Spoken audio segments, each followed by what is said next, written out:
And in today's video, we're going to talk about Aquaman 2, The Lost Kingdom, that will see everyone in this movie look for the Lost Kingdom, or do they find the Lost Kingdom, or has it even got anything to do with Lost Kingdom? Well, we're going to tell you in this video. So, if you are new around here, make sure to subscribe to never miss any of the Marvel, DC, pop culture-based content that we try to cover on a daily basis. Let me know down below, do you have any interest in Aquaman 2? Now that pretty much no movie means anything in the DC universe except for The Flash, maybe? Let us know down below. Do you want to watch Aquaman 2 because the first movie turned over, in terms of box office, 1.1 billion? That's probably why Zasov hasn't shelved this. I mean, this movie makes the most sense shelving this over Batgirl. I mean, this movie does make the most sense to shelf it, but we get it because the first one banged a billion, it got a second one. That's like Joaquin Phoenix Joker got a movie because it banged a billion. Had it not banged a billion, it probably wouldn't have got a sequel. So, if you could check us out on Instagram at Warstu to see the beautiful face behind the beautiful voice. And also, if you could, check us out on Twitter for WarstuG. Right, let's get into this video. So, we're going to talk about plot points that I don't think are on the internet. We're not actually going to go into full depth, but I'm going to tell you enough about the movie. But what I do find interesting is the way that these Twitter influencers talk. When they talk about information they're getting from test screeners, they're not actually going to the test screener themselves. So they're not the source, they're not the scooper, they're the middle person. They're talking to someone that went to a screener and they're acting like they're the source. They're acting like they're the scooper. No, you're just saying what you heard from someone that went to a test screener. Just to clarify, because it seems one of my Reddit replies kicked off all this discussion and had other people chiming in. I did not personally say it was the worst DCU movie ever. Viewer anon, I don't even believe, based on what you've said, that you've seen it, because you were like, I'm hearing, I was told. So, yeah, I get it. You can evaluate how good a movie's going to be based on plot points, but if you haven't seen the movie, how would you know if it's going to be the worst DCEU movie ever? So, there's been multiple articles, multiple people talking about Aquaman 2 being the worst movie ever, based off scoopers that haven't even watched it. Where's James Gunn at? Why isn't James Gunn debunking this? Come on, James, lad, debunk it. It's been a few days now, it must be real. So Aquaman 2 reported to have the worst DCU movie ever, according to rumors. And this is why Jason Momoa is going to be Lobo, and there's going to be a new Aquaman and a new Mira going forward after Chapter 1, Gods and Monsters. It is very interesting. So there's so many hot takes. We're half a dozen of test screeners in, and it's not looking great. I've consistently heard over the last half year or so that it's boring, not as good as the first, and potentially one of the worst DC movies ever. You know, sequels live up to the reputation of the predecessor. Do any sequels live up to the first movie? No. That's why Shazam 2, it's not tracking very good, is it? It's not going to be a good year if you're a DC fan in terms of box office. So, what actually happens in this movie? And yes, Amber Heard Mira is still in the movie. Why would a company, Warner Bros. Discovery, in like $46 billion worth of debt, recast Mira, spend more money? They've already done multiple reshots, multiple retooling. I hate to say it. She's actually a very important character to this movie. Very pinnacle to the movie. Why? Because of, I don't need to give spoilers because we've already said spoilers. Because Mira gives birth in this movie to Arthur Curry's son, Aqualad. And he is very important to the overall story of the whole movie.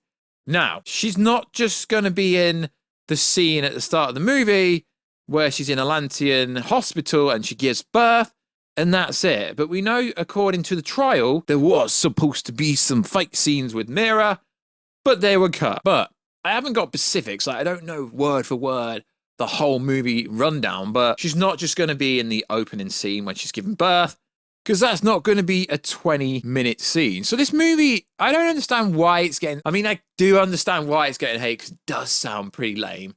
So, Aquaman is now king. And in this movie, it's going to be a buddy cop movie where Arthur Curry has to team up with his brother, who he kind of defeated in the first movie, to take down Black Manta and a group of villains. Very interesting movie. And that's essentially the plot. There really isn't much to this movie.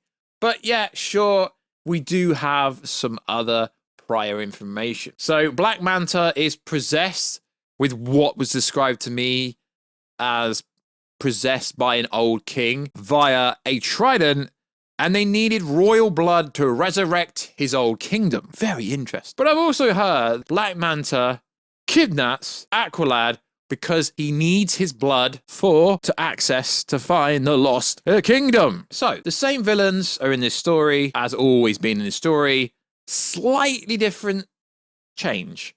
And it's also worth saying, I don't know why I have to say this, test screening, the movie isn't finished, the VFX isn't finished. It's a rough cut before they decide if they actually want to go ahead with it. Hence why The Flash has had multiple test screenings.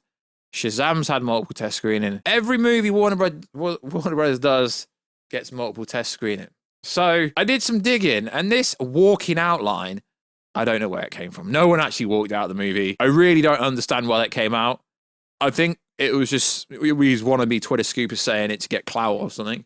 But I don't understand why you would use Twitter to get clout, because it's Twitter. So that, in a nutshell, is most of the story, to be honest. And I've heard this from multiple people about Black Manta being possessed by an old king via the trident, and they need royal blood to resurrect his old kingdom, hence why they kidnap Arthur Curry's son, Aqualad, so they can use his royal blood to resurrect the old kingdom. Now, I've not watched this movie, so I'm not going to be like one of these scoopers that make out I know absolutely everything about the movie, because I've not watched the movie, but I've been sent a bunch of information from a bunch of different people that have watched a bunch of different screeners. And yeah, I guess if you were to look at the previous screeners and look at the most recent screener, yeah, they've changed some things, but I wouldn't say major. They've majorly changed the movie. I think that's a little bit misleading, because Black Manta was always going to take Aqualad for the royal blood. That has not changed. And Mira cannot be taken out of this movie because, like I say, she is the most important character in a roundabout way, because she has to give birth to Aqualad, because the royal blood is somewhat pretty important to the overall movie. Of course, in this movie, Black Manta will be a lot more powerful than he was in the previous movie. Why is he getting so much hate? Well, I'm not going to go into specific details, but the script, the wording, it's not written very well. It's basically a buddy cop movie where he teams up with his brother, goes against Black Manta. Again, I mean, I get it, Black Manta wasn't the villain in the first movie, but he was always around. I think they've kind of wasted Black Manta in the DCEU universe, to be honest. So much potential with Black Manta. Where's the Legion of freaking Doom? That needs to happen. So, is Aquaman 2 going to be the worst DCU movie ever? No, that is always going to be the Justice League, because that was like literally that opening with what they did to Henry Cavill's face. So, a lot of people getting like clickbait titles going, the worst DC movie yet. Based on what? The problem with the internet is, and the problem with these Twitter scoopers is, they hear information, right? Cool, you've read it, cool. But you still need to see the execution. Because, like I keep saying, the Flash movie to me, I've got the whole plot. It doesn't seem like it's going to be groundbreaking and smash $1 billion and be the greatest comic book movie ever.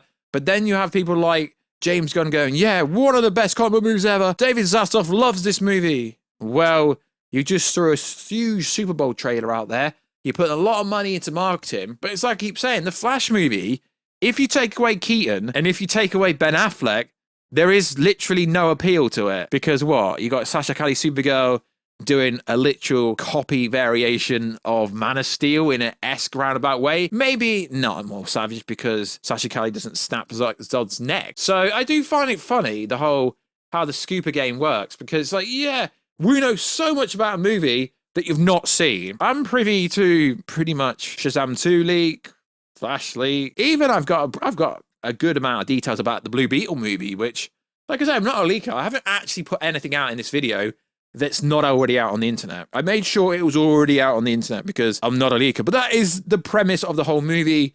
And I can see how it can be boring. But it depends on the execution of Orm, the execution of Aquaman, the execution of Black Manta, the execution of Mira, because yeah, I know people like dislike the actor in real life, but she is important to this movie going forward. Will it bang $1 billion? I think this movie sounds pretty weak. It's pretty mediocre, but I can't say it's going to be the worst movie ever without watching it. I'm not one of these clout chasing Twitter scoopers that will say, yeah, it's the worst movie ever, but I've not actually watched it, so you don't know anything. Having a plot in front, I mean, I've literally got the whole plot in front of me, or at least a variation of the plot. And like I said, I'm not a leaker. I could have gone over everything, like in way, way more detail, but until someone else puts it out there, I'm not going to go over it properly. So hopefully someone else goes over it so we can go over it properly and I can go over everything I know. But they're little bits that are here and there that are on the internet, and I made sure they were because, as I keep saying, I'm not a leaker. And I won't leak the plot. But these plot details are already out there. So that's why people think it's boring and hate it. And I think it's been a bit dramatized, to be honest, because it doesn't sound any worse than any other DC movie, if I'm honest. So like always, guys, check us out on Instagram at Warstu. Check us out on Twitter, WarstuJ. And I'll catch you in another video very soon. Catch you later.